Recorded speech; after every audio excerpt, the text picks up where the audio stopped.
Salve, salve pessoal, iniciando mais um episódio do podcast O Sétimo Selo, primeiro episódio do nosso segundo ano. Nosso tema de hoje é um olhar feminino sobre a ditadura no Brasil e vamos falar de 3 grandes cineastas brasileiras que têm na ditadura um tema presente na sua obra. Nós elencamos 3 filmes, um de cada uma, mas vamos expandir um pouco. Mas seja como for, essas 3 diretoras, elas têm o tema da ditadura. Talvez mais do que isso, a gente possa falar uma palavra que eu acho que une bem o cinema das 3, é a memória. Preservação, de busca da memória, que é algo importante na história de qualquer povo. Lúcia Murat, Tata Amaral e Flávia Castro. Meu nome é Marcelo Parker, eu falo aqui de Florianópolis. Comigo está o Zé Fernando, lá de Porto Alegre. E aí, Zé, tranquilo? Tudo bem. Não, e é bem isso que tu falou, né? Essa coisa da memória, né? Que é muito forte no trabalho das 3 cineastas e desses filmes em particular, e outros também que a gente vai falar das mesmas cineastas aí, né? Nos títulos, né? Já se faz referência a isso. O filme da Lúcia Murat, A Memória que Me Contam. O filme da Flávia Castro, Deslembro. Todas as 3 também, de alguma forma, foram envolvidas pela luta contra a ditadura. Lúcia Maria Murat de Vasconcelos, ela nasceu no Rio de Janeiro em 24 de outubro de 1948, ou seja, já está com 64 anos. No final dos anos 70, entrou para o movimento estudantil, né? E em 68, para a luta armada no MR8, famoso Movimento Revolucionário 8 de Outubro. Foi presa pela ditadura em 71, ficou 3 anos e meio, né, privado da liberdade, sofreu torturas bárbaras. Ela, eu acho que teve assim um envolvimento mais direto e pesado com a ditadura militar. A Tata Amaral, Márcia Leles de Souza Amaral, tem 62 anos, ela nasceu em São Paulo em 19 de setembro de 1960. No final dos anos 70, ela fez parte da organização Liberdade de Luta, tinha 17, 18 anos. E a Flávia Castro, eu disse que a Lúcia Murat teve um envolvimento mais direto e pesado. A Flávia Castro também, né? Ela perdeu o pai por causa da ditadura, né? Porto-alegrense, embora o sotaque carioca, nasceu em 15 de agosto de 1965, ou seja, em mês de agosto agora ela está completando 58 anos. Ela, aos 5 anos, ela se mudou com os pais e o irmão, teve que sair do país, melhor dizendo, por conta da repressão.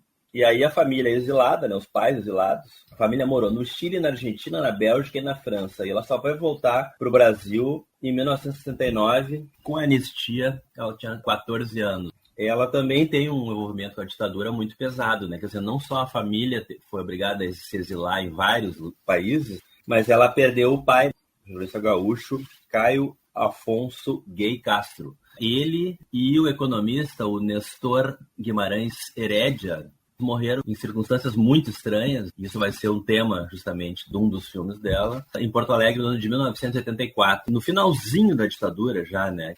Então, entrando na obra da Lúcia Murat, como a gente comentou, dessas 3, ela é a que tem uma maior obra hoje. E eu acho uma obra bem consistente, se a gente pensar na dificuldade que é fazer cinema no Brasil. Ela tem mais de 10 filmes, isso não é pouca coisa. Ela começou sua carreira cinematográfica com o filme Pequeno Exército Louco, de 1984. Mas já em 89, ela filmou um documentário chamado Que Bom Te Ver Viva. Para mim, o mais impressionante desse filme, ele é um filme de 1989. Em 1979, a ditadura estava muito recente.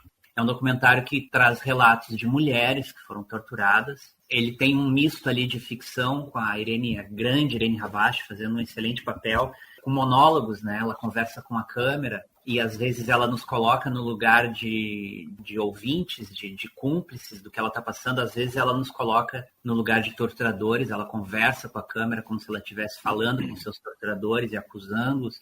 E tudo isso vem intercalado com esses depoimentos dessas mulheres.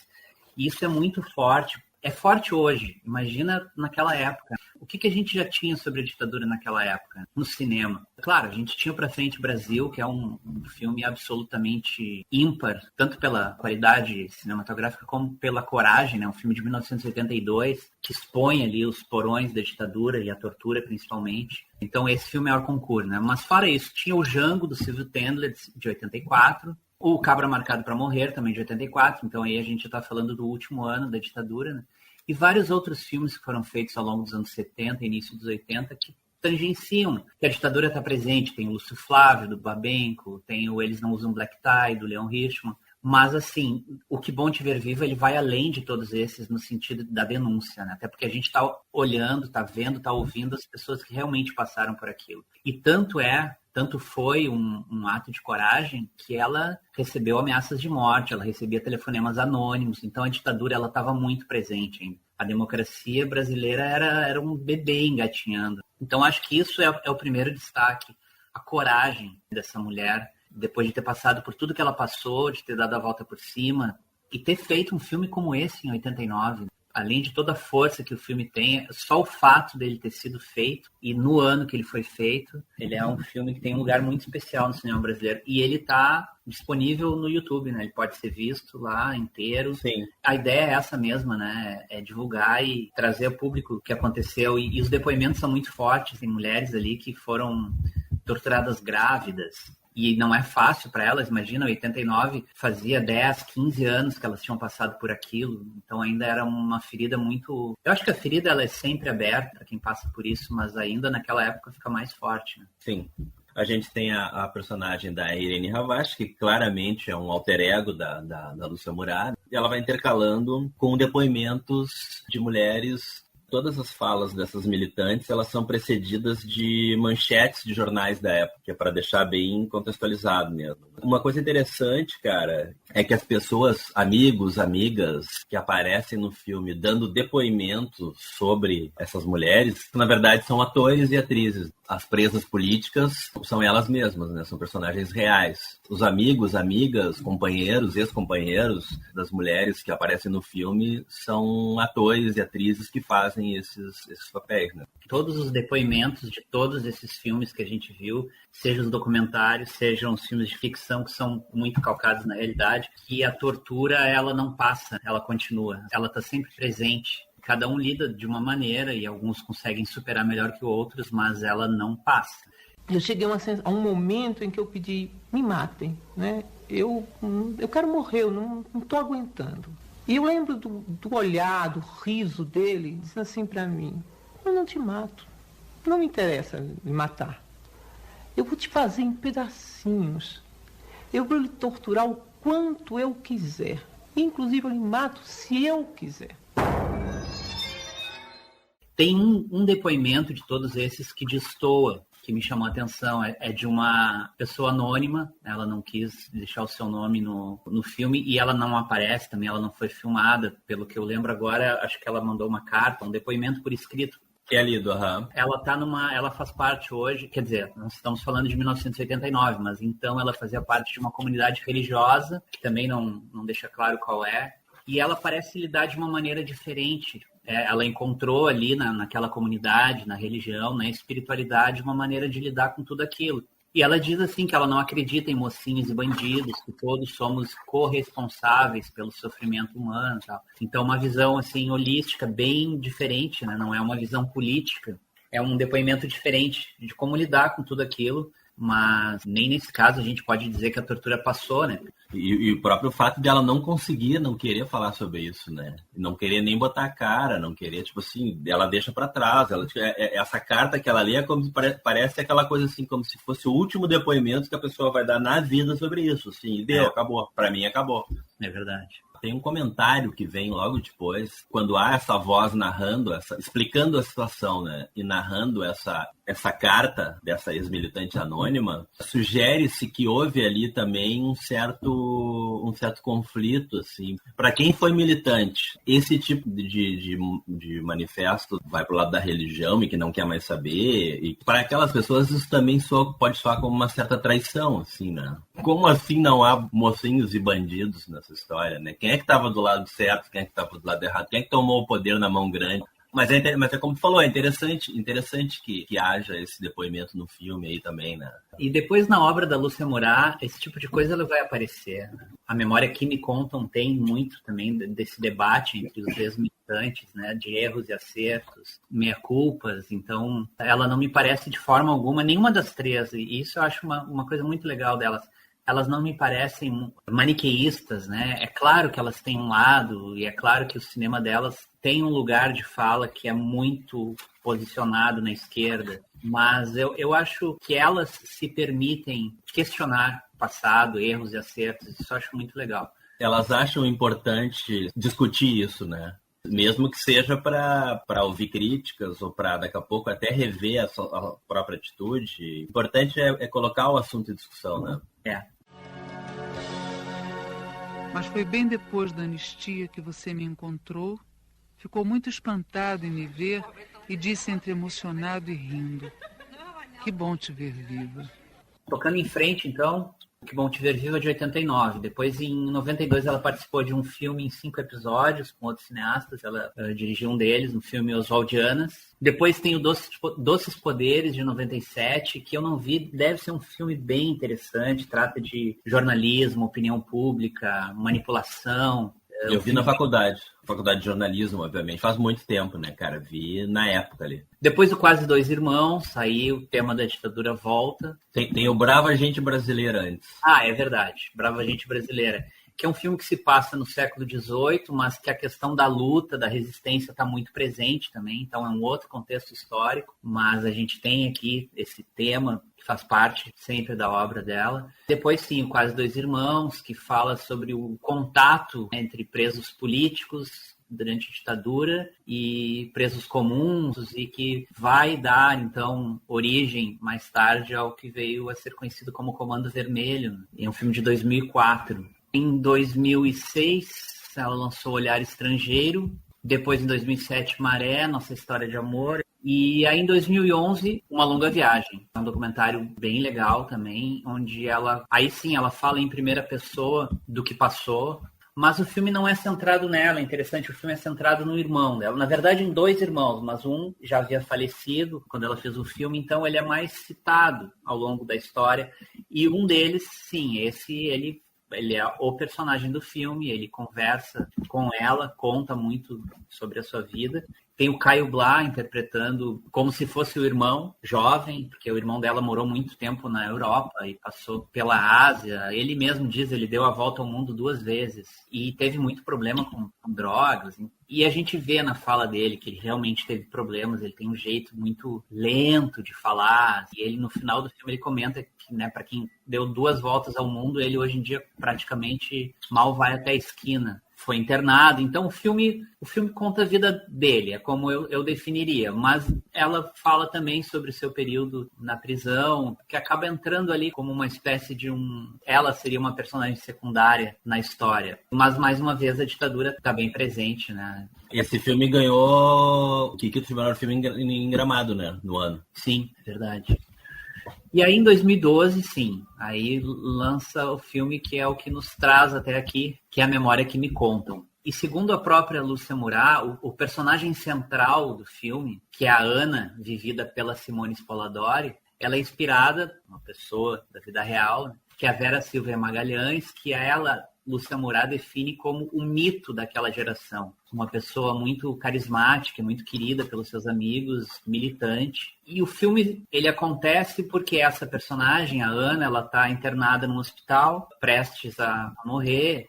A gente nunca a vê nesse estado. Todos os outros personagens são pessoas já de seus 60 anos ou mais. É aquela geração, então, de militantes dos anos 70. Então, não existe uma atriz que interpreta a Ana nessa fase. A gente nunca vê ela no hospital. E sim os amigos sempre reunidos.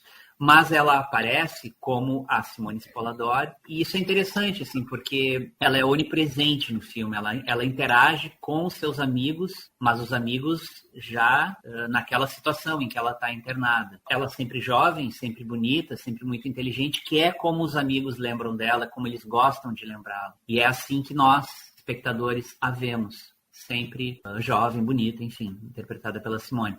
A Irene Havashi faz, e aí é um personagem muito autobiográfico, faz uma cineasta, e entre os amigos tem um que, naquele momento, é ministro da Justiça.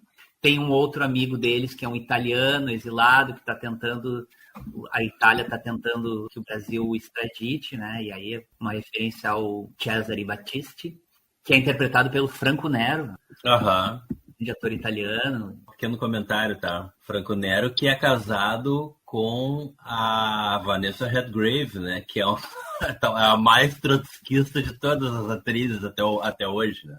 Uma militante clássica, né, da esquerda britânica. E aí, depois que eu já estava revendo e fazendo anotações, aí me dei conta que esse filme tem uma coisa muito em comum com As Invasões Bárbaras, Denis Arcand, porque são amigos ex-militantes de esquerda que se reúnem devido ao fato de um deles estar com problemas de saúde, e também ali muitas memórias vêm à tona. Até As Invasões Bárbaras tem mais comédia do que na memória que me contam. Eu acho que eles têm a ver, e aí nessas lembranças e coisas boas que vão surgindo, também tem ali uma espécie de lavação de roupa suja, né? Coisas que estavam lá no passado, que nunca tinham sido comentadas, vêm à tona. Então ele me lembrou um pouco As Invasões Bárbaras, que também é um ótimo filme. 2003, exatamente. Uhum. Bom, e aí tem o Otávio Augusto, um ótimo ator também. Nessa espera, nesse drama pela amiga que está doente e que, como eu falei, a gente acaba nunca vendo, pelo menos não naquele estado. Vão surgindo, então, esses acertos com o passado, né? E aqui eu acho que... E aí tu vê uma cineasta mais madura para falar do tema mesmo. Tem uma personagem que fala uma coisa muito legal, uma hora. Ela acho que era uma palestra, é um evento com outras pessoas. Ela diz assim: o que a gente tem hoje é muito melhor do que o que a gente pensava e que a gente queria na época, porque a gente defendia a ditadura do proletariado. Hoje a gente tem uma democracia. E aí, claro, tem um zum, ela meio que toma uma vaia ali. Valeu a pena? Essa é uma pergunta que está muito presente. Às vezes ela é expressada verbalmente, mas quando ela não é, a gente sente que é o que os personagens pensam. Os filhos deles, né, já uma outra geração, contestam também. Dá para ver que eles têm um certo estranhamento. Por que isso? Valeu a pena ter feito isso? Porque a própria Ana, que a gente não vê no estado em que ela se encontra, ela teve sequelas grandes com a tortura. Ela não conseguiu mais caminhar. Depois ela teve câncer, teve uma série de doenças que então o levam para essa situação que se passa durante o filme, né? E essa mesma personagem que fala que a democracia do Brasil contemporâneo dos anos 2000 é muito melhor do que a ditadura do proletariado que eles pregavam, ela diz assim: entre gestos conscientes e acidentes, todos matamos. Porque eles são personagens que também têm nas suas costas, no seu passado, algumas mortes com as ações armadas que fizeram, né? Então não é apenas o personagem italiano interpretado pelo Franco Nero, que a Itália está querendo que volte para responder por 2 mortes numa bomba que ele colocou num edifício. Os próprios brasileiros ali presentes, eles também têm no seu passado de luta efeitos colaterais, entre aspas, que são algumas mortes. Então tudo isso é muito debatido, e o que eu acho legal do filme é que não é pesado. Existe pelo menos é a minha impressão, e eu devo ter assistido umas 3 vezes esse filme, existe uma certa leveza, uma certa poesia, uma nostalgia que está presente ali, mesmo em alguns momentos que os personagens discutem e há algumas acusações, talvez até pela maneira com que ela lida com essa personagem da Ana, interpretada pela Simone Spoladori, que traz uma coisa meio lúdica, porque a gente sabe que ela não está mais ali daquele jeito, mas ela dialoga com os outros personagens, ela perpassa todas aquelas cenas. Então eu sinto uma leveza, uma coisa uma tristeza pela situação da Ana, que está internada, mas eu acho muito bonita a maneira com que ela trata tudo isso. Queria comentar algumas coisas sobre esse filme aí. Primeiro sobre a Vera Silva Guimarães, que era a amiga íntima da Lúcia Murai, uma pessoa que era muito querida pelo pessoal da resistência à ditadura na época e tal, né? Ela morreu em 2007, aos 57 anos, né? Assim como a Lúcia, ela também é do ano de 1948, né? Ou seja, quando sai o AI-5, em dezembro de 68, as duas têm 20 anos. Eram bem jovens, assim, quando entraram. A Vera, cujo codinome era Dadá, na luta armada, ela foi da dissidência comunista da Guanabara e também do MR8, né? Nas ações armadas, cara, ela usava sempre uma peruca loira, que daí, então ela foi apelidada de Loira 90. Aí tu vai perguntar, por que 90? É que ela sempre estava armada com 2 pistolas calibre 45, né? Então, aí daí que veio o apelido. Embora também ela disse o seguinte, disse que mais tarde ela deu uma entrevista dizendo que isso aí na real era mito, né, cara? Que ela usava um único revólver calibre 38 e que às vezes, inclusive, emperrava o tal do revólver, né? Uma coisa que é interessante a gente falar desse filme, cara, porque lá pelas tantas o ministro, né, o Zé Carlos, que é o amigo da Irene, o ministro da Justiça, os dois conversam no telefone, né? Ele e a Irene Havashi. A Irene também se chama Irene no filme. A Irene Havashi se chama Irene, né? A personagem dela no filme. Eles falam sobre a questão de se abrir, né? Já que a esquerda alcançou o poder, de se abrir os arquivos da ditadura. E aí os militares dificultam ao máximo e tal, né? Esse filme, cara, A Memória que Me Contam, ele foi feito em 2012 com a Comissão Nacional da Verdade já instalada havia quase um ano, né? A Comissão Nacional da Verdade, ela é instalada em 18 de novembro de 2011 e divulga o seu relatório final em 16 de dezembro de 2014. Para deixar bem marcado, assim, que naquele momento, né, em que o filme é lançado, a Comissão Nacional da Verdade caminhava para um ano. A gente estava ali vivendo o primeiro dos dois governos da Dilma, né? A Lúcia Murat, que inclusive depois na Comissão da Verdade, no YouTube, a gente consegue estar disponível um depoimento dela, onde ela fala da tortura que passou, ela é uma das depoentes. Num determinado momento do filme também, né, tá se ouvindo no rádio ali, que o ministro anuncia, né, a instalação da Comissão da Verdade. Uma coisa que me chamou a atenção, e aí também é interessante a gente tentar pensar isso, se isso seria uma das referências, essa corrente seria uma das referências estéticas aí da Lúcia Murat, né? Em um dado momento, um personagem tira um livro da gaveta, né? Um livro vermelho. Como eu tenho esse livro, eu consegui identificar bem qual era esse livro, né? É um livro que saiu pela Kozak Naif, em parceria com a Mostra de Cinema de São Paulo, chamado Cinema Político Italiano, anos 60 e 70. Não é a única referência à Itália que a gente tem no filme, o seu Franco Nero, né? A presença do Franco Nero. Mas também esse livro, assim, fica muito visível, assim, que o personagem tira o livro de um baú e ele fica muito visível na tela. Angela Prudenzi e Elisa Rezegotti, as autoras. E aí, cara, tem entrevista com Monicelli, Lisani, Dino Risi, Francesco Rosi, Damiano Damiani, Hélio Petri, Juliano Montaldo, Bertolucci, Scola, Marco Bellocchio, entre outros. E aí eu parei para pensar e me dei conta, talvez sim, cara. O cinema político italiano pode ser uma das referências estéticas na obra da Lúcia Murat, né? Acho que para todo mundo que trabalha com tema político, né? É. E o filme tem muitas imagens da época, imagens de documentário, né? Que é um gênero muito presente na obra dela. Sim. E, inclusive, imagens da luta política nos anos 70 na Itália, né? Aquelas imagens em preto e branco. Outra fala muito interessante, né? Tem uma personagem que ela fala assim que e isso tem a ver com o que a gente estava falando antes da tortura do Que Bom Te Ver Viva, né? Estou sobrevivendo a mim mesmo. Essa fala é ótima, né? Porque o passado ele está muito vivo ali, está presente na vida dessas pessoas. Cada um vai superando da maneira que consegue, vai se adequando, adaptando aos tempos, mas não tem como dizer que ele ficou lá atrás, né? Por isso essa questão da memória é tão presente no cinema delas, e por isso que a gente quis juntá-las aqui no programa, né? Sim. E também tem debates geracionais que são muito legais, né? A Irene tem uma hora que ela fala com o filho, que é homossexual, interpretado pelo Miguel Thierry.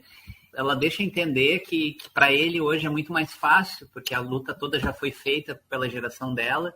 Então é fácil para ele hoje ser gay, viver a vida dele da maneira... Ele é artista plástico, enfim.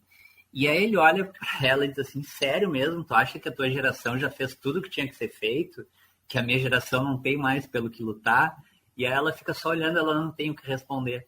Sim. Mas tudo também de uma maneira leve, uma coisa até meio engraçada, porque ele fica... Como assim, né? Tu acha que agora é só viver, que não existe mais pelo que lutar? Então isso também é uma coisa que me parece que está presente na obra da Lúcia Murat.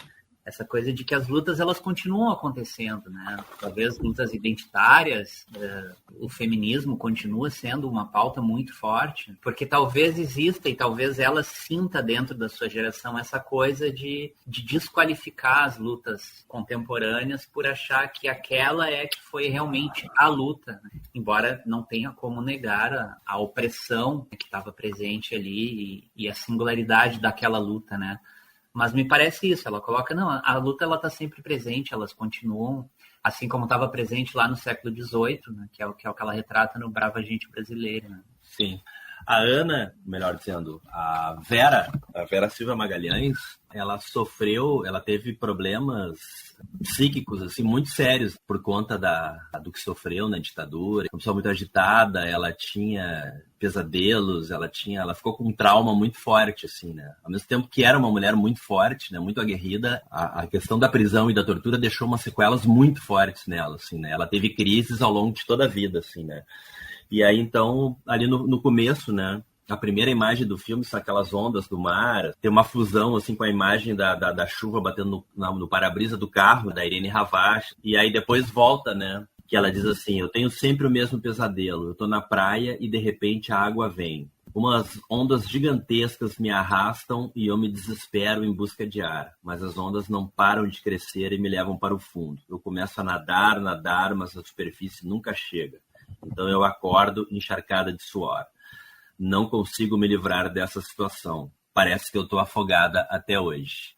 Só para finalizar sobre a Ana, né? Sobre a Vera, melhor dizendo, ela foi a única mulher a participar do sequestro do embaixador norte-americano Charles Elbrick, em setembro de 69, né? Aquele grupo que tinha o Gabeira, que tinha o Flávio Tavares. E aí, ela também tem relação com um outro sequestro, que é um outro embaixador, só que no caso alemão, né, no Brasil, o von Holleben. Ela já era presa política, então, né, e ela é trocada, ela e mais outros 39 presos, né, foram 40 presos que foram trocados por esse embaixador aí, o alemão, que estava em poder aí da guerrilha, né. Tem uma foto conhecida ali, cara, que tem essa galera toda e ela aparece sentada numa cadeira. Cara, diz que ela tinha tomado um pau, assim, mas os caras tinham batido tanto nela. É bem visível, assim, a expressão tensa que ela tem nessa foto aqui, né? Vera Silva Magalhães, que, repetindo aí, faleceu em 2007, 5 anos antes do filme, né? Da Lúcia ser lançado. Vamos adiante, então, só passando a final da filmografia, que ainda está em aberta e esperamos que tenha muitas obras ainda. Em 2015, ela lançou A Nação que Não Esperou por Deus, um outro documentário aí falando da tribo Cadivel, uma tribo indígena do Mato Grosso do Sul. Então, mais uma vez aqui está presente a questão da luta, da resistência contra a opressão. E depois disso, em 2018, eu diria que hoje é o meu filme preferido dela, que é o Praça Paris. Coprodução Brasil-Portugal, inclusive tem uma atriz portuguesa, Joana Verana, que faz uma psicanalista que está pesquisando violência no Brasil, uma pesquisa acadêmica, e aí, através dessa pesquisa, ela entra em contato com temas que são temas muito atuais, muito presentes, não exatamente a ditadura, mas também todas essas questões que fazem parte da obra da Lúcia, né? A violência, o abuso, preconceito de classe, preconceito de raça. É um thriller, tem uma coisa assim de suspense. Esse filme é muito bom, eu vi não faz muito tempo.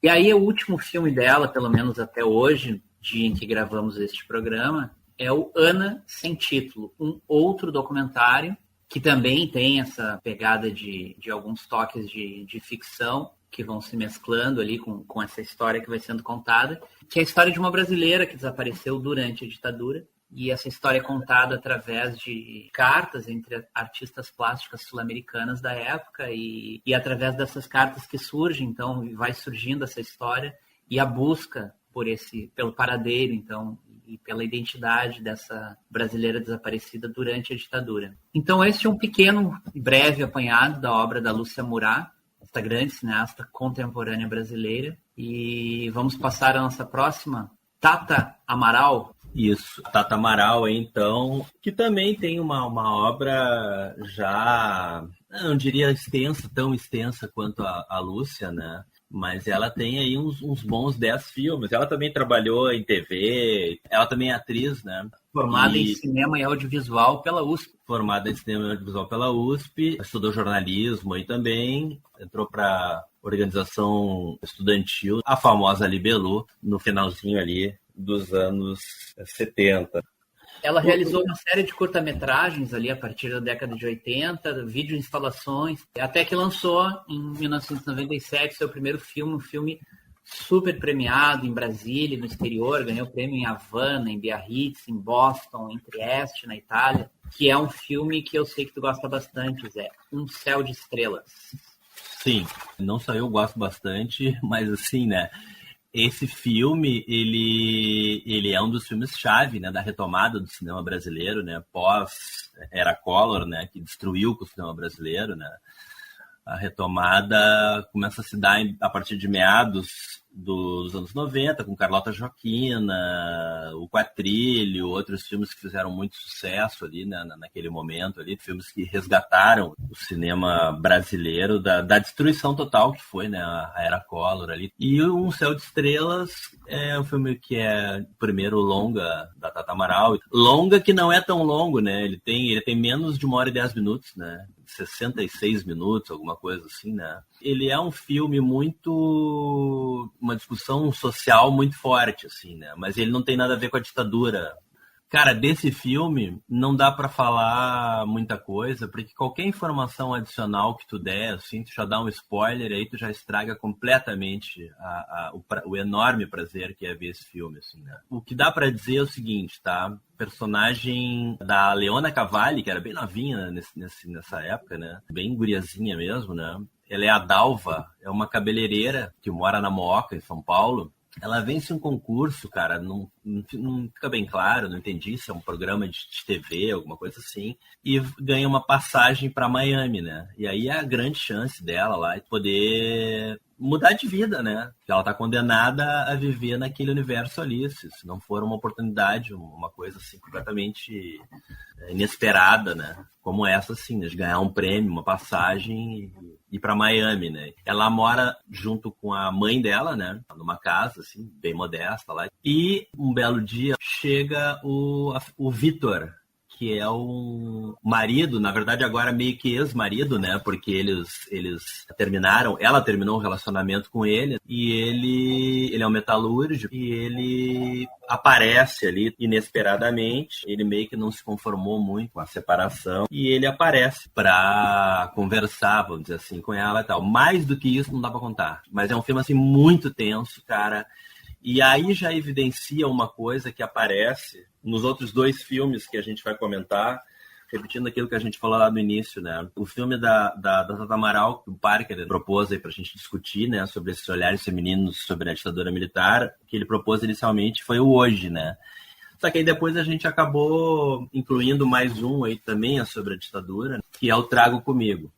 Esses três filmes, Hoje, Trago Comigo e Um Céu de Estrelas, eles têm uma característica comum, muito forte, né, muito visível, assim, que é a capacidade, assim, cara, sensacional que a Tata Amaral tem de filmar, praticamente conduzir um filme inteiro num ambiente fechado. Pra gente pensar isso, cara, como a gente já viu outros filmes, né, na história do cinema, assim, e tal, em ambientes fechados, né, tem cineastas que se notabilizaram por isso, conseguem fazer isso muito bem, né, Hitchcock, Fassbinder, né, no As Lágrimas Amargas de Petra von Kant, então, se for começar a pensar nisso, a gente vai desviar da pauta, né, mas, cara, pensa bem como é difícil, né? Tu planejar um filme desse e depois tu executar, fazer as marcações, e a pessoa só ter aquele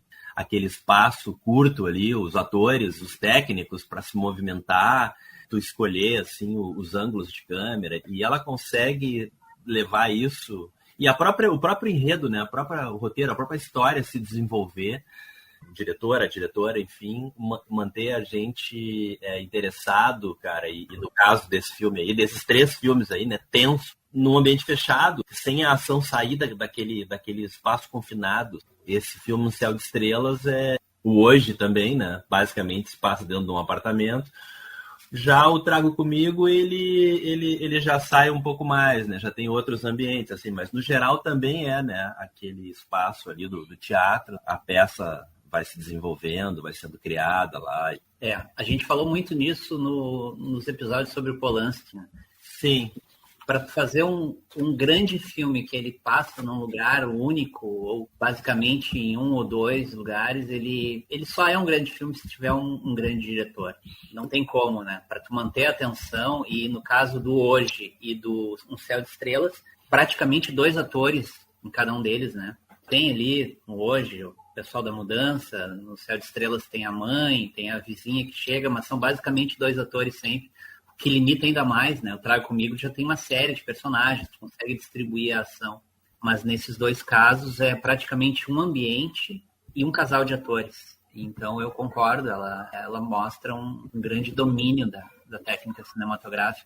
E outra coisa interessante, falou da retomada do cinema brasileiro, e essa retomada ela se dá com sucessos de bilheteria e com filmes mais leves, né? O cinema brasileiro, durante a década de 70, principalmente, foi muito acusado de ter... 80 também, muita violência, muito sexo. E Um Céu de Estrelas é um filme com muita violência e com sexo. Então, ele também é um filme dos anos 90 que sai daquele padrão comédias, Globo-filmes, né? Que foi muito importante para essa retomada do cinema brasileiro, para a reaproximação do público com seu próprio cinema. Mas aí Um Céu de Estrelas, não. Ele já vai na jugular. É um filme bem tenso, né? E que consegue manter essa tensão durante mais da metade do filme, né? Desde que a ação principal ali, que a gente não tá querendo abrir muito, ela começa a acontecer, né?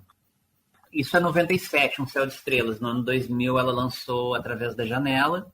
Que é outro filme aclamadíssimo. Cara, eu preciso ver esse filme. Eu me lembro, na época eu fiquei super interessado. Estava muito comentado esse filme, eu perdi no cinema, aí nas locadoras, ele foi para locadoras e eu, por algum motivo ou outro, eu fui deixando, até hoje não vi, eu preciso ver esse filme, tá? Eu também não. Tô confessando que não vi, ao mesmo tempo, enfim, se alguém tiver uma cópia, provavelmente nos mande. Bom. Tá, e aí em 2006, Antônia, que também fez sucesso, acabou virando uma série da Rede Globo, né? Que fala de cantoras de rap, de Brasilândia, né? Que é um bairro de São Paulo.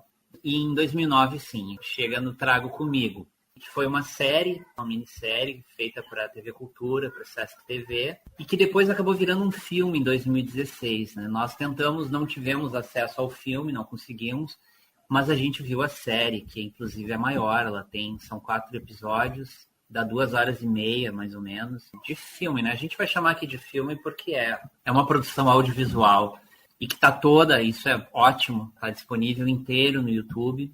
Sem cortes, né? Às vezes acontece de tu ver daqui a pouco de uma tacada só, assim, e às vezes tu vê, assim, claramente onde é que tá o corte, né, de um episódio para outro. Na verdade, ali no YouTube ele tá disponível, é a série, mas é, na verdade, como se fosse um filme só. Tu não percebe onde é que tá o corte, tipo assim, esse episódio começa aqui e termina ali, entendeu? Fica mais fácil de vê-lo como um filme mesmo, né? Exatamente. Que é o que a gente está fazendo. Bom, temos aqui um personagem central, que é o Theo, magistralmente, podemos dizer assim, interpretado por Carlos Alberto Richelli. Tá bom o adjetivo, Zé? Tá bom. Eu até quero comparar depois a performance do Richelli nesse filme com da Denise Fraga no Hoje. Gostaria de fazer algumas considerações. Ele tem uma grande performance, assim, um ator maduro. Às vezes tem uns atores, algumas atrizes, que a gente às vezes parece que carrega um certo preconceito, assim, porque o ator é um galã, ou é visto como um galã, a atriz é vista como uma musa. O Richelli, cara, tem uma das grandes performances, assim, de ator no cinema brasileiro, no cinema, enfim, que eu vi nos últimos tempos nesse filme. Porque ele demonstra, assim, perfeitamente todas as nuances do personagem, que é um cara... Ele tem dificuldade, né? O filme começa, ele não quer olhar para esse passado, né? Ele é um diretor de teatro que fez parte da luta armada, foi preso, né, sofreu tortura, teve uma companheira, né, que ele era apaixonado e também foi presa, e esse é o grande trauma da vida dele. Ele não consegue acessar essa memória, ele não quer acessar essa memória, Mas aí circunstâncias que também acho que não é legal a gente comentar aqui, porque a gente vai dar um mini spoilerzinho, assim, circunstâncias o levam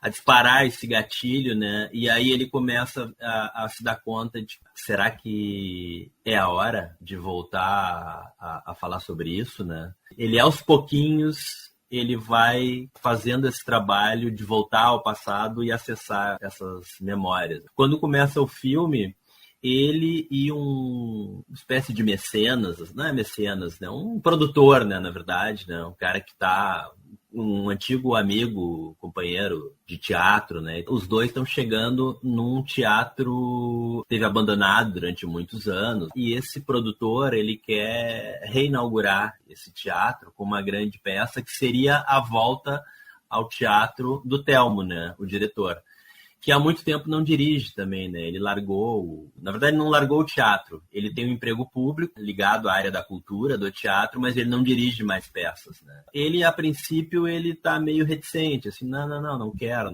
Assim como ele também não quer mexer nisso, né? Nesse passado de guerrilheiro dele, no que aconteceu lá quando ele foi preso. As duas coisas vão acabar se imbricando, né? Tem duas coisas que eu acho que são muito interessantes, assim, nesse filme da Tata Amaral. Essa questão dela de filmar em espaços fechados, né? Esse dos 3 filmes que a gente falou aqui, ele é o filme que mais transita por outros ambientes e tal. Mas mesmo assim, quando as cenas se passam nesse espaço fechado, que é o palco, onde a peça está sendo encenada e tal, a Tata demonstra grande habilidade, assim, em conduzir essa trama por esse espaço.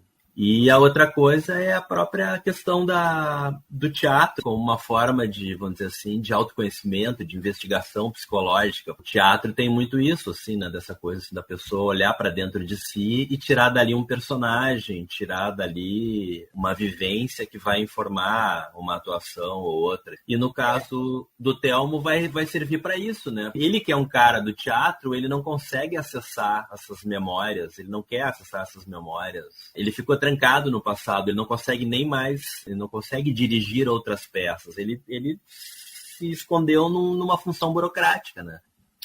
É um filme sobre o teatro também, né? Isso é muito legal. E assim como outros que a gente já comentou aqui, ele também traz depoimentos intercalados, inclusive do José Genuíno, né, ex-deputado, e outras pessoas que também foram torturadas.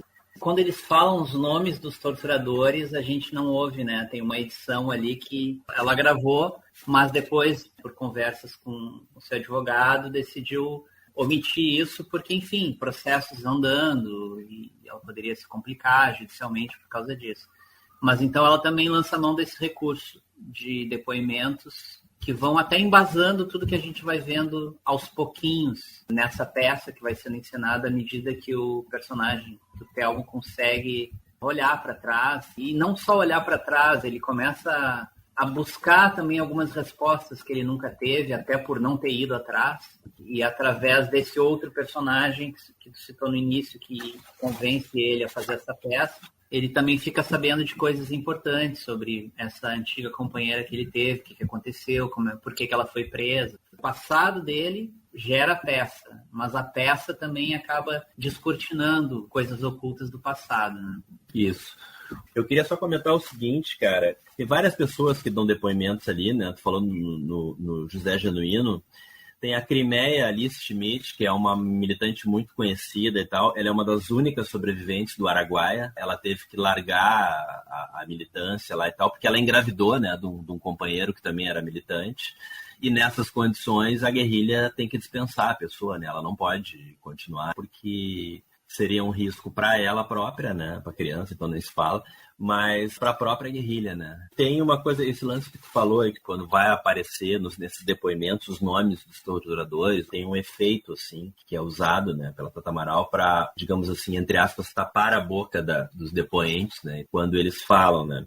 No final, né, quando estão passando os créditos, vem o esclarecimento, né? Diz o seguinte: a diretora decidiu suprimir alguns nomes referidos nos depoimentos apresentados. No caso da ação da família Telles, houve apelação por parte do réu, ainda pendente de julgamento no Tribunal de Justiça de São Paulo. São Paulo, setembro de 2009. Esse caso, quando a Maria Amélia de Almeida Telles dá o seu depoimento, ela comenta que houve um reconhecimento da justiça, no caso dessa pessoa que torturou ela, em primeira instância. Só que quando o filme é lançado, esse sujeito ele recorreu da justiça. Por isso que o filme tem esse cuidado, né? Então, para não se incomodar, as pessoas relatam a tortura, mas se suprime o nome das pessoas.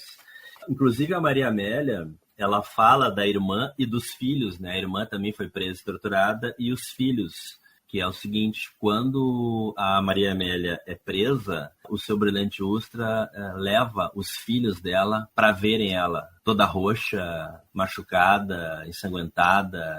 Inclusive tem um determinado momento, o filho dela chega e diz assim: mãe, por que tu tá assim azul? Ou por que tu tá tão machucada? Uma coisa assim, né? Então, da Tata também é o Hoje, filme de 2011, o ano em que é instaurada a Comissão Nacional da Verdade. O filme é baseado no livro Prova Contrária, do Fernando Bonassi, com quem ela já tinha trabalhado em O Céu de Estrelas, também era adaptado de uma obra dele. O Bonassi também foi um dos roteiristas do Através da Janela, e esse filme, o Hoje, ele simplesmente levou todos os grandes prêmios do Festival de Brasília do ano. Melhor filme, melhor atriz, melhor roteiro, direção de fotografia, direção de arte e também o prêmio da crítica. E traz aí, então, a personagem Vera, feita pela Denise Fraga, entrando num apartamento vazio no centro de São Paulo e abrindo as janelas. Esse argumento para trazer à tona a questão da ditadura, ele é muito legal, né? Ela teve um companheiro desaparecido. O filme é de 2011, né? Mas a ação se passa em 1998.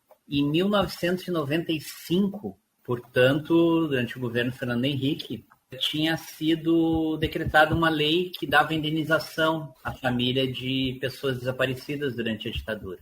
E é o que acontece aqui, então. É esse apartamento onde ela chega e abre as janelas. É um apartamento que está fechado, é um apartamento velho, mas nitidamente a gente vê que ela está chegando para morar ali, até porque vem uma mudança junto, né? Aí a gente fica sabendo que ela comprou com o dinheiro da indenização pelo seu companheiro desaparecido durante a ditadura, né? E o drama do filme é que esse companheiro volta. O companheiro aparece dentro do apartamento no mesmo dia em que ela chega, e a tensão ela se instala, porque é uma volta. Claro que não é só isso, a gente vai vendo que tem muita coisa mal resolvida entre ambos, né? Mas não é aquele retorno como a gente poderia imaginar: meu Deus, meu companheiro voltou, que alegria, vem cá dar um abraço. Não, nunca é assim, né? É sempre um grande estranhamento, e aí é que vem aquilo que tu comentou antes, né? Ela leva esse filme com mão firme durante 1h20, mais ou menos. Ele também não é um filme muito longo, que se passa todo dentro daquele apartamento, praticamente só os dois. Tem os outros dois personagens da mudança que estão sempre ali transitando, subindo, descendo escada. Tem uma vizinha que 2 horas ela bate, fala um pouquinho.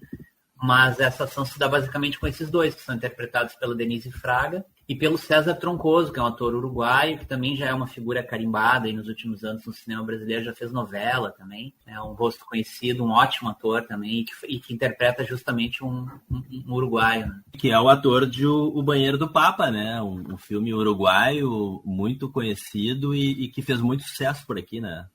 Quando começa o filme, ela se muda para esse apartamento, né? Os móveis ainda não chegaram, e ela tem aquela coisa, cara, mora no centro de São Paulo, né? Que é uma zona agitada, barulhenta, e ela faz o movimento assim de abrir as janelas. Ela abre uma champanhe, inclusive, diz viva! Quando o personagem aparece, que é o Luiz, ele fala exatamente o contrário: cara, tu tem que manter essa janela fechada.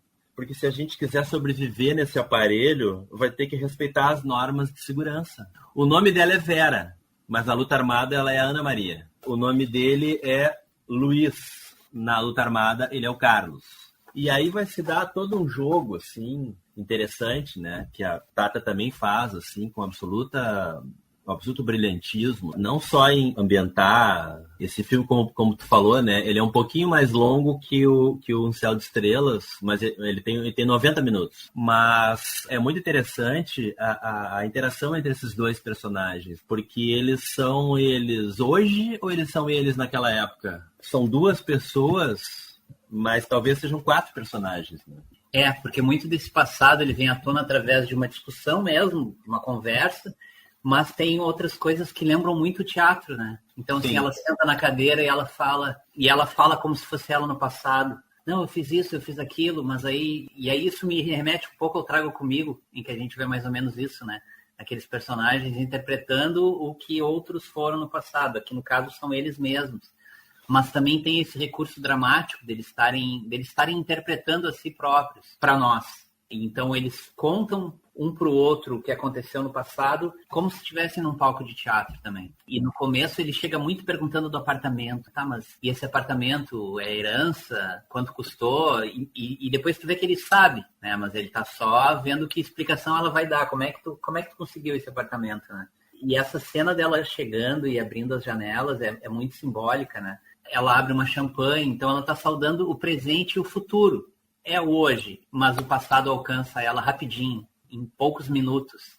Então remete de novo àquilo que a gente está falando desde o início do programa. O passado continua presente na vida dessas pessoas. Não tem como se livrar.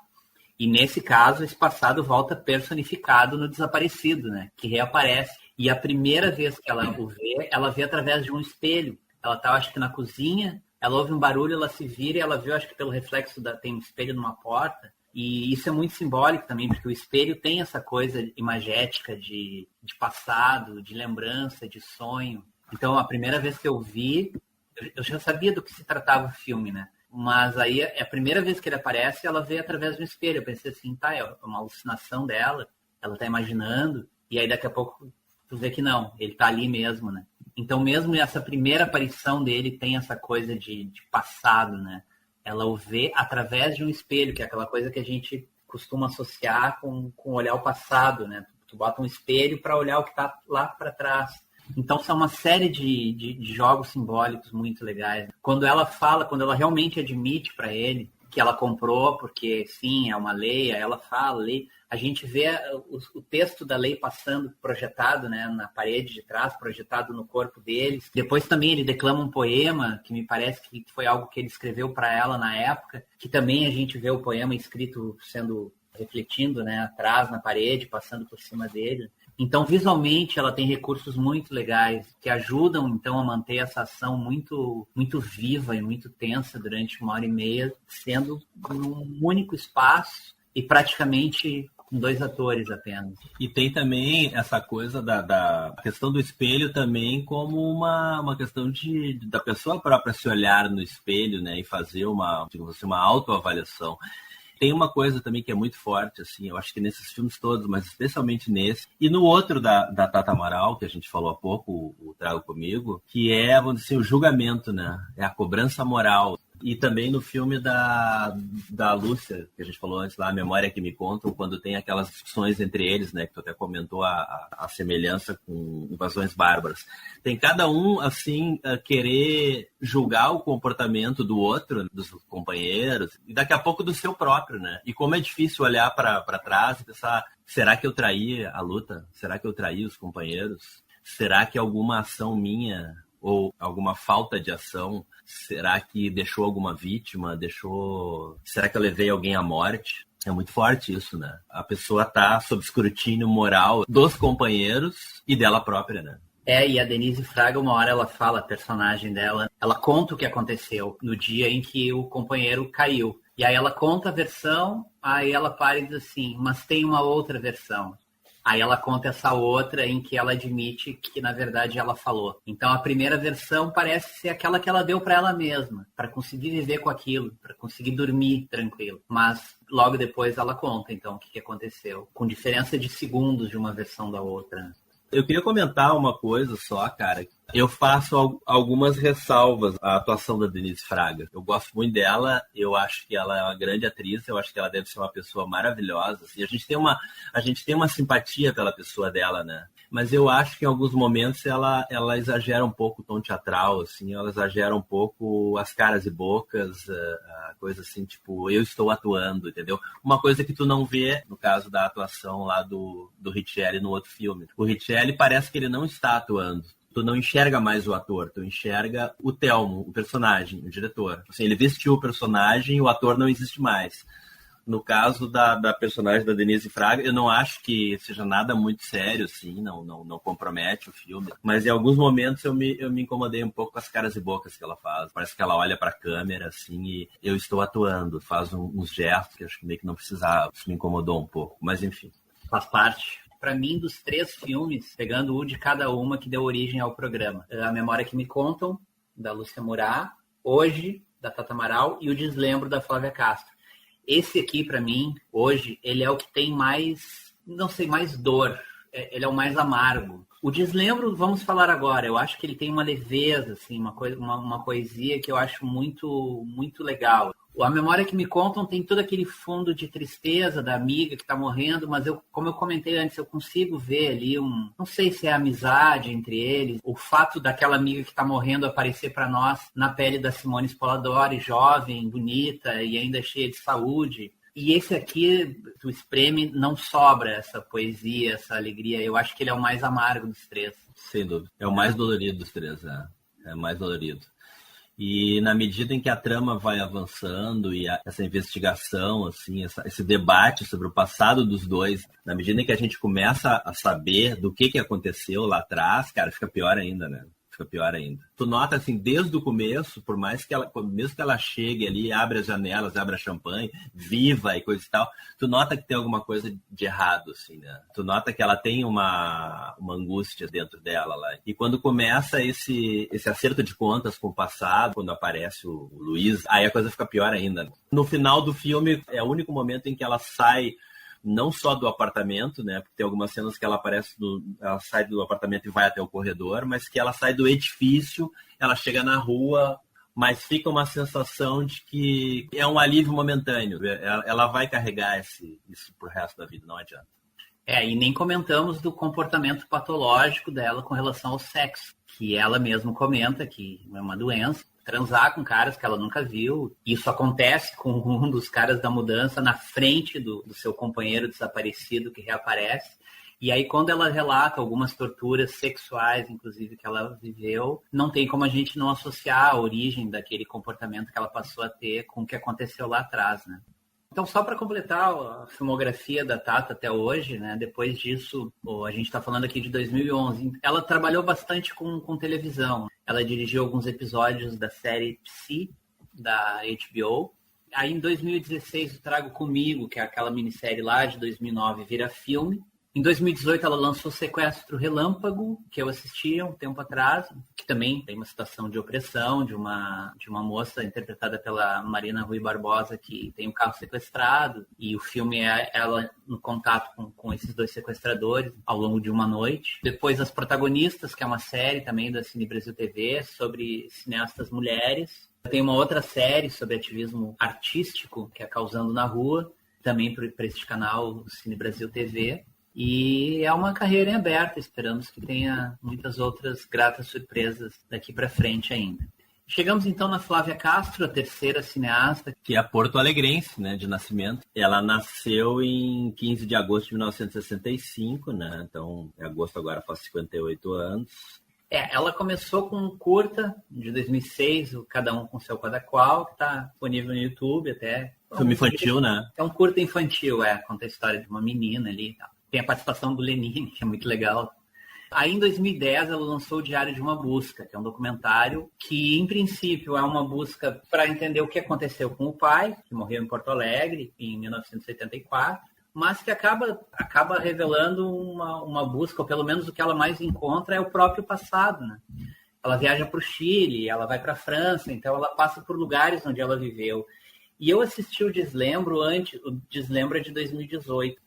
Mas agora, revendo, depois de ver o Diário de uma Busca, é que eu entendi o quanto o Deslembro é autobiográfico. o quanto ela e algumas outras pessoas estão diluídas ali nos personagens. Então, o Diário de uma Busca, ela faz essa busca, né, para tentar entender e não chega a nenhuma conclusão, ou pelo menos ela não explicita isso, o que aconteceu com o pai, mas a gente pode chegar às nossas conclusões, né? Tu mesmo acabou de dizer que provavelmente ele tenha sido morto pela ditadura. O que ficou nos registros é que ele se suicidou, uma circunstância muito estranha, na casa de um alemão, onde teria sido encontrado, inclusive, farda do exército alemão com símbolo da Gestapo. Inclusive, eles conversam com um perito, né, um legista, que diz que pelas provas agregadas ao processo ali, pela distância, o tiro ele não foi suicídio. Tem umas cenas muito tensas, assim, ela entrevista os policiais que entraram. Imagina a situação de tu estar entrevistando quem talvez pode ter sido a pessoa que matou teu próprio pai, né? E ela deixa claro antes do primeiro, ela entrevista 2, que eles não sabem que ela é filha daquele cara. Ela diz que ela é uma jornalista que está fazendo uma investigação e possivelmente eles só tenham ficado sabendo depois de ver o filme, se é que viram, enfim, devem ter sido pelo menos alertados. Elas visitam a casa no Chile, onde a família viveu, elas vão para a França também, elas passam pela Argentina e também vão entrevistando algumas pessoas que participaram da luta armada. Quando tem o golpe do Pinochet no Chile em 73, elas estão lá, eles todos, a família toda está lá. Então ela também conta um pouco dessa história no filme. O que eu acho legal é que, embora a gente possa tecer as nossas conclusões, e ela certamente teve as dela, ela não afirma, né? Inclusive a própria mãe fala que não sabe muito bem o que aconteceu, não tem uma ideia muito precisa do que aconteceu com o pai dela. O irmão também não tem. Esse é um passado nebuloso. E além de ela se expor muito, e às vezes a gente vê ela mesma, né, participando, passando na frente da câmera, ou entrevistando, conversando com alguém, e expõe as entranhas emocionais dela, ela também expõe o pai. Expõe aqui, não no sentido pejorativo, assim, mas assim, ela não santifica. E aqui volta ao que a gente está falando, assim, sobre essas 3 cineastas.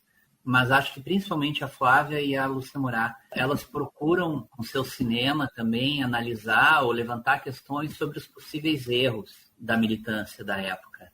Ela não o santifica, não o mitifica. O filme não é para mostrar um herói que foi morto possivelmente pela ditadura no seu Canto do Cisne. Ela coloca que ele estava tendo problemas com cocaína. Inclusive, ela lê uma carta dele em que ele fala dessa questão. Um amigo diz que, não, ele estava realmente vício, estava complicando. Pode nos levantar a ideia de repente, ele estava nessa casa realmente para assaltar, que é a visão da polícia. Então, assim, ela não se furta a colocar essas questões do pai. Tem uma carta que ele diz que estava um pouco sem alegria de viver. Tinha perdido a motivação, que voltar para Porto Alegre, voltar para o Brasil não foi uma boa escolha, que ele não tinha felicidade no dia a dia, no trabalho.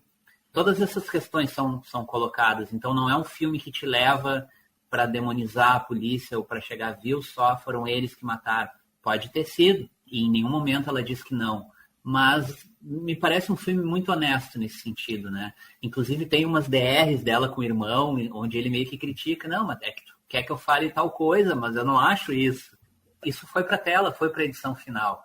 Então, de certa maneira, eu acho que ela compartilha essa angústia. Por isso que eu digo que ela se expõe às dúvidas, a questão emocional dela, ela compartilha conosco. Não, e tem um determinado momento que ela está conversando com a mãe. Quando os dois estavam nessa de guerrilha, luta armada, daqui a pouco tá num lugar e ter que meio que se esconder, daqui a pouco ter que sair para outro e não sei o quê, e parará. E eles estavam completamente imbuídos dessa ideia de fazer a revolução, de fazer a luta armada lá pela França. Eu não lembro exatamente em que momento, onde é que eles estão. Ela chega e diz assim, tá, e os filhos fizeram um estorvo. E a mãe confirma, eram um estorvo.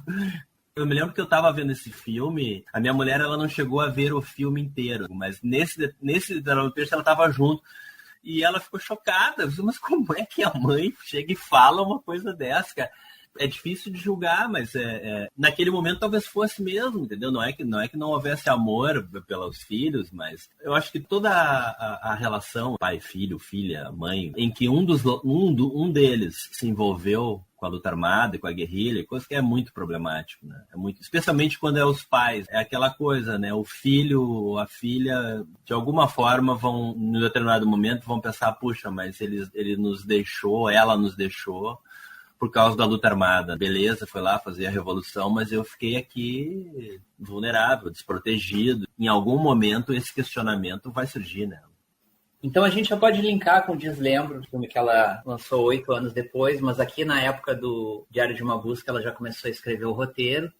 E de todos eles é o que mais tem isso que tu acaba de dizer, é o que mais mostra o quanto a luta armada ou a clandestinidade na época influenciava a vida de crianças. E aqui, como eu disse antes, então, depois de ter visto o Diário de uma Busca, é que eu vi o quanto o Deslembro é autobiográfico. Aquela entrevista que ela dá para o Roberto Dávila, que está presente no Diário de uma Busca, que é quando ela está voltando para o Brasil com a anistia, e o Deslembro começa justamente nesse ponto. Ele começa na França, quando essa família está se preparando para voltar para o Brasil, porque foi decretada a anistia. E a primeira cena é a personagem principal, uma atriz francesa, inclusive, a Jeanne Boudier, rasgando o passaporte e dando descarga, porque ela não quer voltar para o Brasil. Ela se refere ao país, falando para a mãe dela, esse teu país de merda, onde se mata e se tortura. Ela fala isso em francês.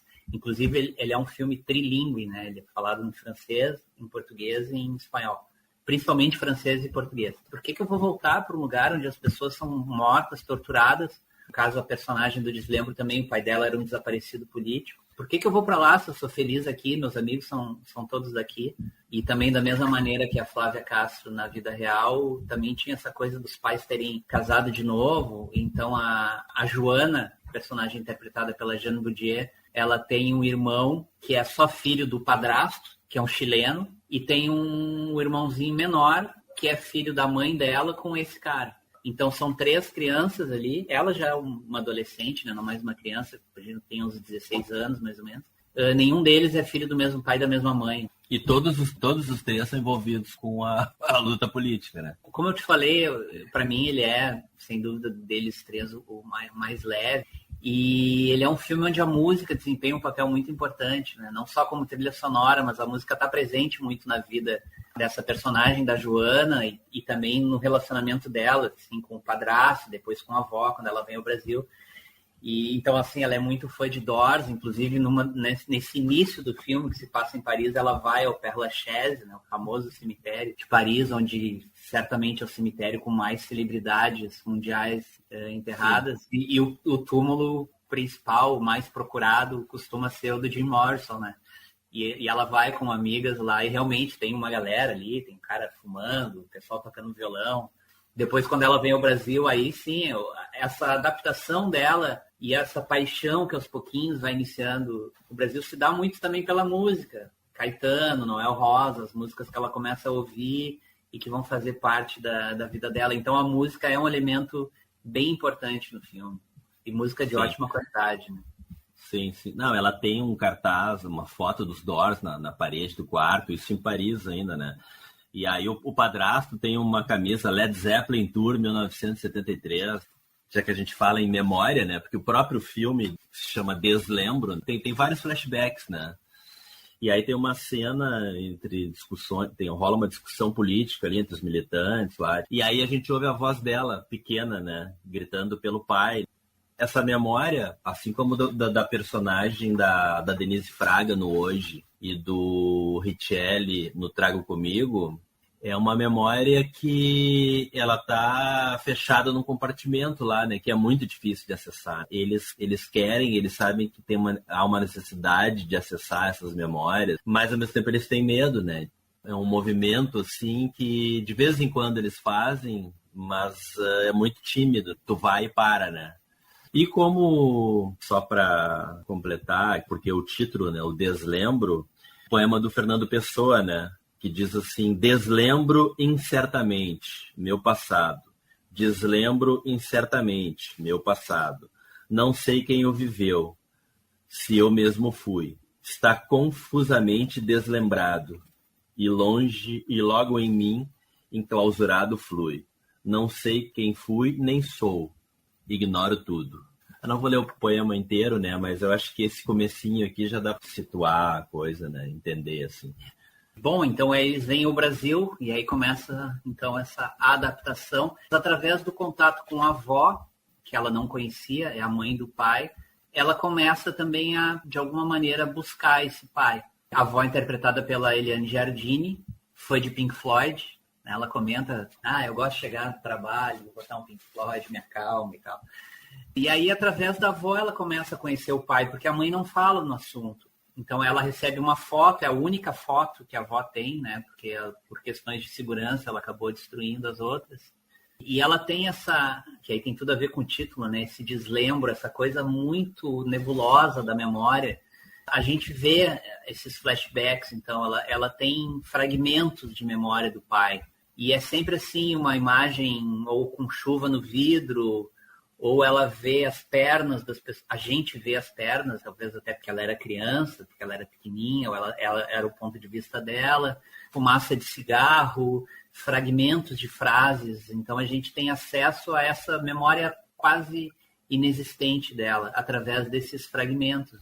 Tem um momento legal, já mais para o final, que ela está tomando banho, e ela ouve num rádio do vizinho uma música do Noel Rosa, que é Três Apitos, se eu não me engano, e aquilo remete a ela uma lembrança de uma vez que ela era pequenininha e ela ouviu essa música, e aí, inclusive, ela consegue cantar um pedacinho.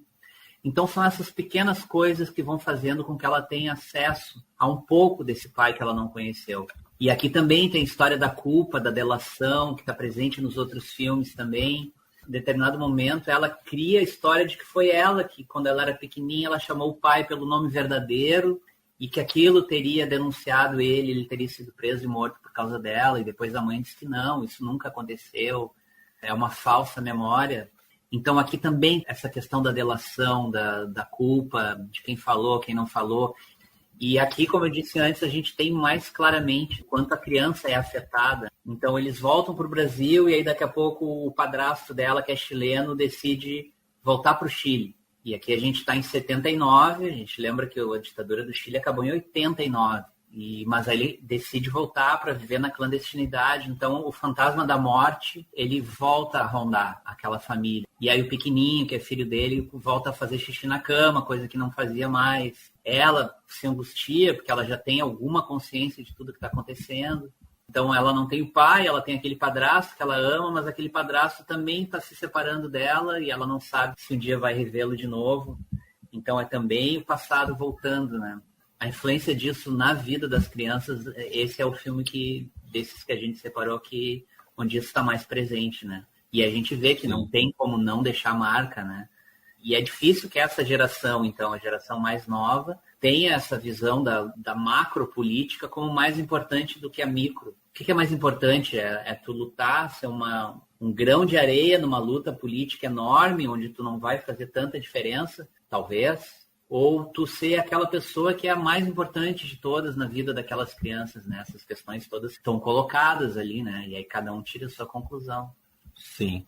Tem um trecho legal que ela, quando o padrasto diz que vai voltar para o Chile, ela se indigna, eles discutem, e aí ela diz, quer saber? Foda-se a luta de classes. E aí um vizinho grita uma coisa lá, isso aí, não sei o que. Aí na hora ela vai para a janela, cala a boca, seu fascista de merda. Então, em 2 segundos, ela vai do ódio ao comunismo, ao ódio ao fascismo. Né?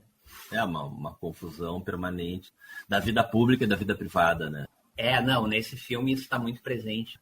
Era isso? Era isso, cara. 3 filmes, embora tenhamos falado de muito mais do que 3, em que a memória é um ponto de convergência entre eles. Uns um pouco mais duros, mais secos, outros menos. A memória e os fantasmas do passado. Biblioteca de Cinema. Dicas de livros sobre a 7ª arte de O Sétimo Selo Podcast. Reforçando, então, a dica do livro no qual foi baseado o filme Hoje, da Tata Amaral, Prova Contrária, do Fernando Bonassi, lançado pela editora Objetiva. Um livro curtinho, 100 páginas. Acho que vale a pena dar uma olhada. Então é o seguinte, cara, minha dica de hoje é o livro Jane Fonda, Mulher do Nosso Tempo, do Thomas Kiernan, que é um cara que escreveu outras biografias também de celebridades do cinema. Ele escreveu um livro sobre o Laurence Olivier, um livro sobre o Roman Polanski, escreveu uma biografia do John Steinbeck também, um grande escritor norte-americano. O forte do livro até nem é a carreira cinematográfica, que, claro, está presente ao longo de todo o livro, mas é a militância da Jane Fonda. Como a gente sabe, é uma militância muito forte, né? Uma das principais vozes contra a guerra do Vietnã e depois todas as bandeiras de feminismo. E o que rendeu a ela o pejorativo apelido de Hanoi Jane, né? A mídia de direita e tal, enfim, né? Inclusive, eu vou ler um trecho que fala exatamente disso, né? E é legal, assim, porque ele vai a fundo nisso, né? Inclusive, ele mostra o despreparo dela em alguns momentos, principalmente no início dessa luta, né? Do quanto ela era criticada não só pela direita, mas internamente nos movimentos, por acabar ganhando mais holofotes do que a própria causa, né? Então, ela trazia vantagem para os grupos aos quais se integrava por trazer aquela pauta e tornar uma pauta pública, mas ela sempre acabava criticada dentro dos movimentos por acabar tomando um protagonismo que ela não tinha estrutura teórica e background teórico para manter. E, às vezes, o pessoal achava que o desempenho dela em entrevistas, em debates, não era adequado. Bem ou mal, ela sempre se entregou muito a essas causas e isso está muito presente nesse livro. Como a gente sempre faz, eu vou ler um trechinho que fala da volta dela a uma viagem ao Vietnã do Norte, em plena guerra. Uma viagem muito criticada nos Estados Unidos. Então, diz assim: Jane viajou incógnita para Hanoi em meados de julho ao convite dos norte-vietnamitas. Durante sua permanência lá, os meios de comunicação norte-americanos diziam quase diariamente que ela havia incentivado os soldados a desertarem, por meio de discursos na rádio Hanoi, e que também fizeram afirmações pró-comunistas. Ao voltar, enfrentou o ódio de uma nação em fúria. O povo dos Estados Unidos poderia tolerar suas repentinas viradas radicais, mas ir a Hanoi e associar-se ao inimigo, isso era demais. Hanoi Jane, vermelha, comunista, depravada, tais epítetos, junto com algumas mais escassas saudações, foram as boas-vindas que recebeu ao aterrissar em Nova York. Classificada de traidora por 2 republicanos do Congresso que exigiram um inquérito, Jane não ligou para as acusações. O que é um traidor? Perguntou numa entrevista à imprensa. Chorei todos os dias que passei no Vietnã. Chorei pela América. As bombas caíam no Vietnã, mas era uma tragédia americana. Jane ficou profundamente afetada por sua viagem. Ao relatar os detalhes de sua estada em Hanoi, sua angústia era plenamente visível. Defendeu sua lealdade, dizendo que tudo o que fizera era pelo bem da América. Abre aspas. Os bombardeios tornam-se ainda mais odiosos quando olhamos os rostinhos das crianças e ouvimos as mães dizerem: obrigada, povo norte-americano, por falarem contra a guerra. Acho que os verdadeiros patriotas deste país são os que falam contra a guerra. Fecha aspas. Jane Fonda, Mulher do Nosso Tempo, de Thomas Kiernan. A minha edição é da Difel, Difusão Editorial, mas tem edições, não me engano, da editora Record. E é um livro fácil de achar e que eu recomendo bastante. A Jane Fonda que só não lutou contra a ditadura brasileira porque não nasceu aqui, né? Porque se tivesse nascido, certamente ela estaria nesse grupo aí da Lúcia Murat e dessas mulheres todas aí, né? E ela que recentemente foi vista lá nos piquetes, apoiando a greve que começou com os roteiristas, né? E que agora é uma greve geral aí, né? De Hollywood. Produções estão todas paradas. O pessoal reivindicando, né, maior participação aí nos exorbitantes lucros aí dos estúdios, essa história de streaming. Jane Fonda num piquete aos 85 anos. Não, ela é incansável, né? Bom, queria dar 2 dicas aqui, né? Já que nós estamos falando aqui de cineastas brasileiras, tem esse livro aqui, cara, Mulheres Atrás das Câmeras, as cineastas brasileiras de 1930 a 2018. Edição da Estação Liberdade. As organizadoras são a Luísa Luz Varg e a Camila Vieira da Silva. O livro é de 2019. As 3 cineastas estão aqui. Tem, assim, vários artigos, tá? Sobre cineastas escritas por mulheres. Cara, o único homem que escreve aqui, eu acho que é o cara que faz a apresentação, né? Paulo Henrique Silva. O resto todos são textos de mulheres. A Lúcia Murat é tratada em 2 artigos aqui. Lúcia Murat, Filmar como Forma de Resistir, e cineastas brasileiras que filmaram a Revolução. Helena Solberg e Lúcia Murat. A autora, que é a Marina Cavalcante Tedesco, fala nessas 2 cineastas. E tem também lá no final, cara, os verbetes. Todas elas, como eu falei, estão aqui, né, representadas. Mulheres Atrás das Câmeras, as cineastas brasileiras de 1930 a 2018. O livro é de 2019, Estação Liberdade, um bom panorama aí das diretoras brasileiras. E sobre a ditadura, um romance escrito por uma mulher também, que é o Cabo de Guerra. Saiu pela editora Boitempo e a autora é a Ivone Benedetti. Ela é doutora em literatura francesa pela Universidade de São Paulo, é muito respeitada como tradutora. E esse livro aqui, O Cabo de Guerra, é um romance sobre um cachorro. Cachorro é como na ditadura se chamava pejorativamente o cara que entrega os companheiros, o cara que delata os companheiros de guerrilha. Cara, é um livro muito tenso, muito denso, que ela te coloca assim dentro da psique, né, de um cachorro, de um traidor. Ele tem os debates com ele mesmo sobre esse papel triste a que ele se viu obrigado ou escolheu. A pessoa que lê o livro vai perceber, vai entender, poder julgar também os motivos que o levam a ser um traidor. Que em um dado momento, todos esses filmes, eles acabam julgando, né? Fazendo um julgamento moral da sua participação na ditadura. Será que eu traí? Será que eu não traí? Será que a luta armada era para mim? Será que eu deveria ter largado a família para me juntar à luta armada? Nesse caso, desse livro especificamente, o cara que faz o papel medíocre de delatar os companheiros para livrar o próprio pescoço. Mas também é uma discussão interessante. O que a gente faria, né, se um dia nós fôssemos presos por um regime ditatorial? Tu entrega os teus companheiros ou tu morre. Para alguns talvez fosse mais fácil, para outros talvez fosse mais difícil. Então é toda uma discussão muito legal que esse livro levanta aí, né, que é O Cabo de Guerra, da Ivone Benedetti, romance lançado pela editora Boitempo. Esse livro, ele é de 2016. Tá, beleza, Zé. Então tá. Era isso por hoje, então? Era isso por hoje. Um olhar feminino sobre a ditadura no Brasil. Espero que tenhamos dado um pequeno panorama. Não é só isso, não são só essas cineastas, mas acho que é um bom cardápio para quem quiser se aventurar pelo tema, sob os olhos femininos, que tem sempre um viés diferente, uma sensibilidade diferente, não digo melhor ou pior, diferente.